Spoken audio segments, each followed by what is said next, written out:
해주십니다.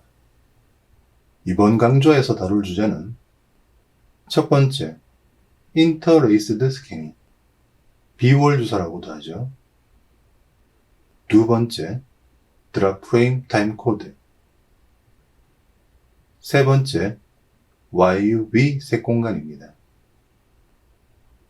이들을 함께 다루는 이유는 이 세 가지 모두가 지금은 종료된 아날로그 TV 방송에서 비롯되었기 때문입니다.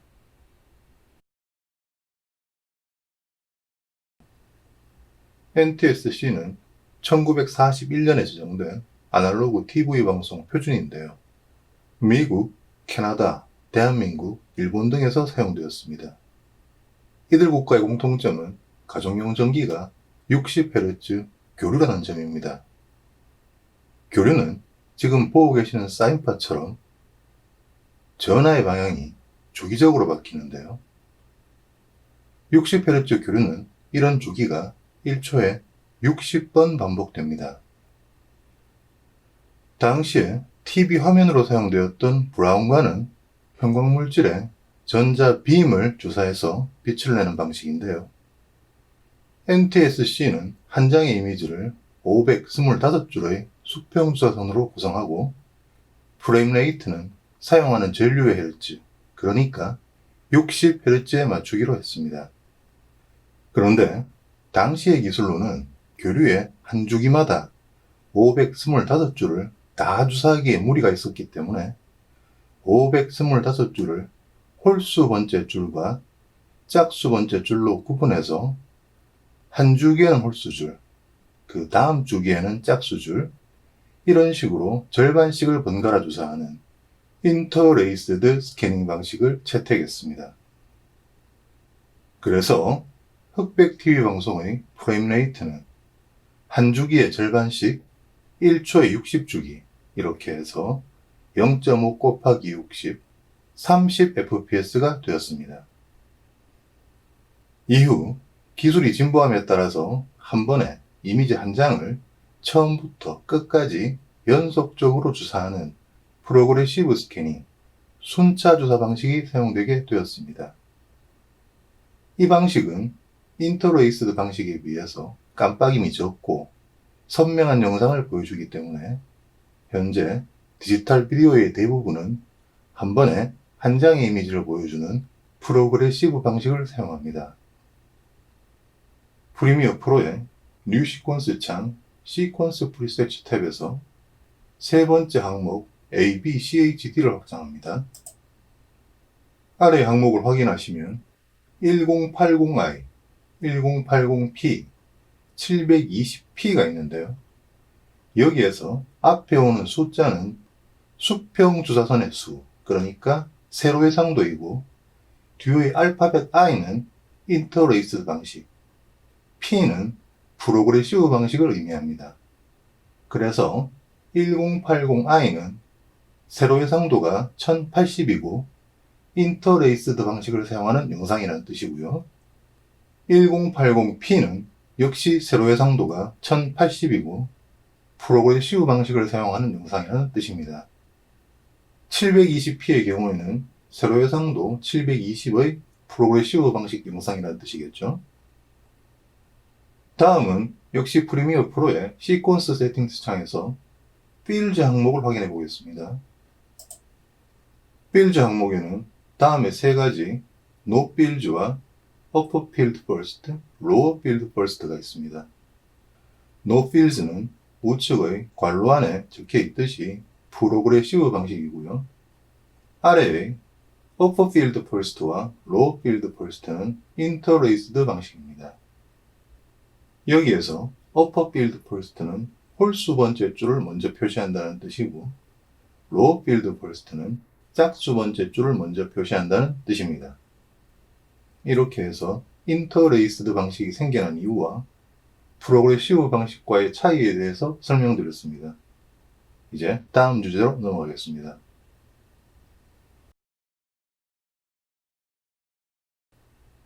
드랍 프레임은 컬러 TV 방송의 시작에서 비롯되었습니다. NTSC는 1954년에 컬러 TV 방송 표준을 발표하는데요. 당시에는 흑백 TV가 주류였고 컬러 TV는 매우 고가인 상황이었습니다. 당연히 절대 다수인 흑백 TV 시청자들을 배제하고 컬러 방송을 내보낼 수는 없었기 때문에 흑백 방송 신호를 0.1% 줄여서 용량을 확보하고 그 확보한 용량에 색차 신호를 추가해서 컬러 방송 전파를 내보냈습니다. 흑백 방송의 프레임 레이트는 30fps였으니까 여기에서 0.1%를 줄이면 30 빼기 0.03 이렇게 해서 컬러 방송의 프레임 레이트는 29.97fps가 되었습니다. 당시에는 이 방법으로 흑백 TV에서는 여전히 흑백 방송 신호로 흑백 방송을 시청하고 컬러 TV에서는 추가된 색차 정보로 컬러 방송을 볼 수 있었습니다. 그런데 문제는 디지털 영상 시대가 되면서 발생했는데요.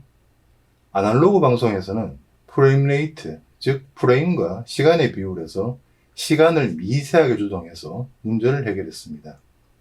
그런데 디지털 방송에서는 0.97프레임 같은 것이 존재하지 않기 때문에 온전한 한 프레임 단위로 생략해서 아날로그 영상과의 프레임 수를 일치시켜야 했습니다. 그래서 디지털 영상의 프레임을 생략하는 방식을 정한 것이 바로 드랍 프레임입니다. 그 방식을 차근차근 살펴보도록 하겠습니다. 모자란 프레임은 0.1%, 그러니까 1000프레임당 한 프레임이 모자랍니다. 흑백 방송은 30fps니까 1분은 30 곱하기 60으로 1800프레임. 1800프레임은 1000으로 나눠 떨어지지 않죠. 1시간은 1800 곱하기 60, 그래서 108,000프레임. 1000으로 나눠 떨어집니다. 그렇다면 108,000을 1000으로 나눈 시간당 108프레임을 생략하면 되겠습니다. 이제 문제는 이 108프레임을 어떻게 생략할까 하는 것인데요. 1시간은 60분이니까 분당 2프레임씩 생략하면 120프레임이 생략됩니다. 그런데 목표인 108프레임보다 12프레임이 더 생략되죠. 그래서 매 10분째, 그러니까 10분, 20분, 30분, 40분, 50분, 60분째는 프레임을 생략하지 않습니다. 그렇게 하면 2 곱하기 6은 12로 12프레임이 덜 생략되어서 시간당 108프레임이 생략되게 됩니다. 다시 한번 드랍 프레임 방식을 정리하면 매분 2프레임씩을 생략하되 매 10분째는 프레임을 생략하지 않는다 입니다. 정말로 그런지 확인해 보도록 하겠습니다.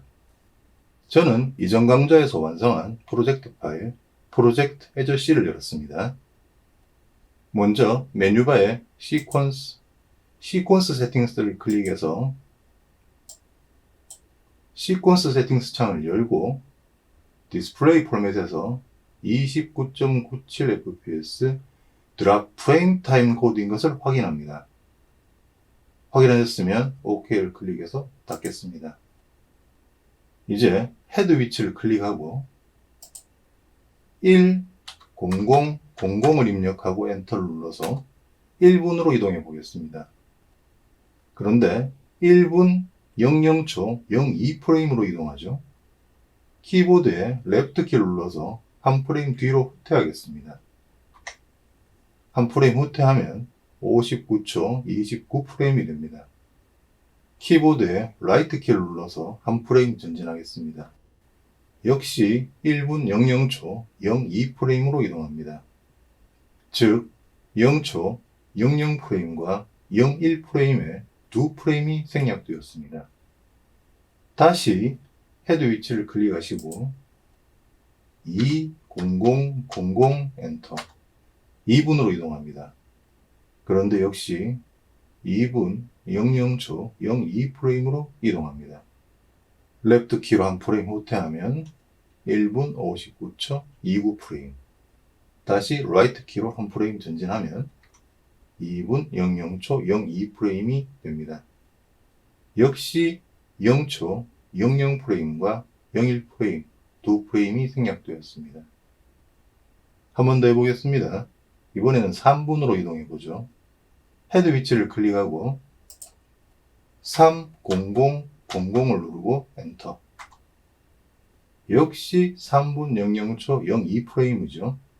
3분째도 00프레임과 01프레임 두 개의 프레임이 생략되어 있습니다. 이번에는 10분으로 이동해 보겠습니다. 헤드 위치를 클릭하시고 100000이죠. 엔터. 10분으로 이동했습니다. 정확하게 10분 00초 00프레임입니다. 프레임이 생략되지 않았습니다. 이번에는 20분으로 이동해 보겠습니다. 자, 헤드 위치를 클릭하고 200000 엔터. 그런데 20분까지 가지를 못하죠. 이것은 시퀀스의 뒤쪽이 클립 없이 쭉 비어 있었기 때문인데요. 이런 경우에는 아무 클립이나 하나 적당한 위치에 추가를 하고 클릭 200000 엔터. 20분으로 이동했습니다. 역시 프레임이 생략되지 않은 것을 확인할 수 있습니다. 이상으로 드랍 프레임에 대한 설명을 마치고 다음 주제로 넘어가겠습니다.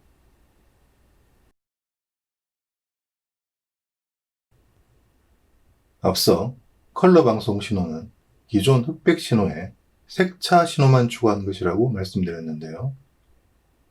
여기에서 만들어진 것이 YUV 색공간입니다. YUV에서 Y는 밝기, 그러니까 흑백 방송 신호입니다. 그리고 U와 V가 색차 신호인데요.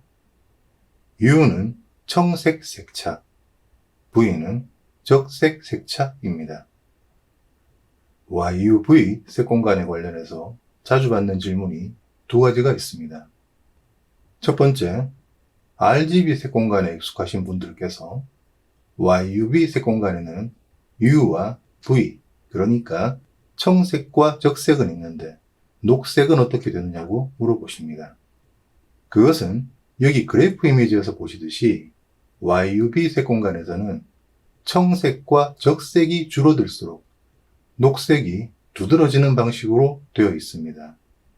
그래서 청색 값과 적색 값만으로도 녹색까지 표현할 수 있습니다.